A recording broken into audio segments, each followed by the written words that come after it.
Bonjour les amis, bonjour à tous. Ah les amis, regardez ce que m'a gardé Fred, un cuisinier là où je travaille. Et moi je vous propose une chose, si vous voulez les amis, c'est d'apporter du calcium à nos tomates. Ouais, apporter du calcium à nos tomates. Alors vous voyez les amis, tous les années je fais ça. Alors vous allez me dire, ça met quand même du temps à se décomposer dans le jardin, c'est vrai, mais si vous faites ça, le rituel tous les ans, eh ben vous n'allez jamais avoir de problème de calcium à vos tomates. Alors, qu'est-ce qui se passe les amis quand votre... Voilà. Ah, regardez. Regardez, ah ouais, regardez, hop, oh là là là là, c'est magnifique, tout content, on n'a pas besoin de broyeur, écoutez les amis, ça va super bien, hein. Voilà, alors qu'est-ce que ça vous apporte, le calcium? Alors vous savez, il y a on pourrait pas dire une maladie, c'est pas vraiment une maladie, pour moi c'est pas une maladie, hein. Vous avez le problème du cul noir de la tomate, Alors, ça peut être dû à une carence, c'est plutôt une carence, c'est-à-dire un manque de calcium. Hein, vos tomates souffrent d'un manque de calcium. Et comment y remédier? Simplement, moi je mets ça chaque année dans le jardin. Alors, j'en fais beaucoup aussi pour l'extérieur. Bon, je les broie grossièrement comme ça. Après, ça se désintègre lentement, année après année, dans votre jardin. Et donc, ça apporte du calcium, les amis. Hein.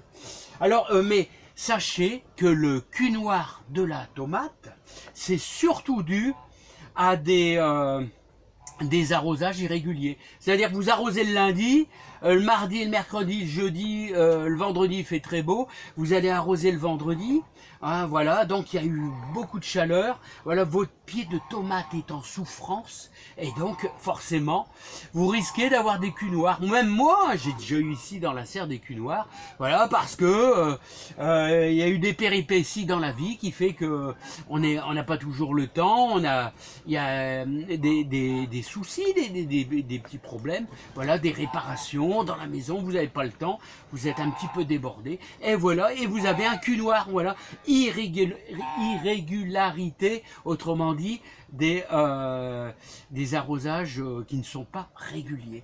Mais, vous avez aussi la fameuse carence en calcium. Alors, comment on fait là, les amis? C'est simple, dans vos sillons, vous mettez vos tomates, là, et vous mettez du calcium comme ça. Alors, même si vous en mettez beaucoup, ça brûle pas, je vous garantis les œufs. Hein.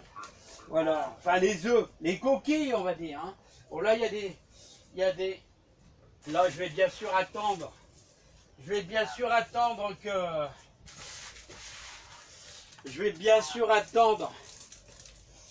Que mes tomates soient placées. Voilà, hop. Voilà les amis. Donc, et ensuite après, vous allez travailler un petit peu votre terre. Voilà. Vous allez travailler un petit peu votre terre. Alors les amis, moi ce que je peux vous donner comme conseil, c'est que j'espère que vous avez bien préparé votre terre pour vos tomates. Parce que ça c'est important les amis, de bien préparer sa terre pour ses tomates. Hein. Voilà. Hein. Est-ce que vous avez remarqué? Moi j'y ai mis du fumier de cheval, ça c'est indispensable. Voilà, hein. Mais surtout du fumier de cheval bien pourri. C'est ça qui est important. Hein, je préfère que vous alliez chercher du fumier de cheval en sac par rapport à si vous allez en écurie, puis qui vous donne du frais. Parce que si vous donne du frais, vous allez brûler les racines. Quand vous allez mettre ça, vous allez mettre votre pied de tomate, même s'il est costaud, si c'est du frais, ça brûle. Voilà. Donc c'est pour ça que je vous précise toujours, c'est ça qui est important, c'est de mettre du bien pourri, qui a au moins 6 mois à l'extérieur. Il faut qu'il ait plu dessus, il faut qu'il ait craché son feu, comme on dit. Hein. C'est ça le plus important dans le jardin, c'est de bien comprendre les principes. Une plante qui reçoit trop trop d'azote, trop de fertilisants à cause qui est hyper frais, bah, elle brûle, c'est brûlé, ça brûle, hein, les amis. Donc il faut vraiment veiller à ça. Alors, moi, quand je vais planter mes tomates, je vais faire mon trou, mais tout cet automne, j'ai mis quand même quelques belles brouettes ici de fumier de cheval. J'ai mis de la feuille, j'ai mis un peu de compost aussi, voilà, dans mes bandes. Bon, bref, j'avais fait toutes mes bandes là-bas aussi pour mes pommes de terre que vous voyez sur les côtés. Donc c'est indispensable de bien préparer sa terre. Et sachez que si vous ne l'avez pas fait, vous implantez une serre, voilà, un endroit où il n'y a rien eu, vous n'avez pas de compost, et ben vous avez toujours vos sacs de fumier de cheval pour dire d'apporter un plus, et vos tomates vont vous remercier en vous donnant du bon fruit, enfin de la belle tomate, on va dire, de la belle tomate.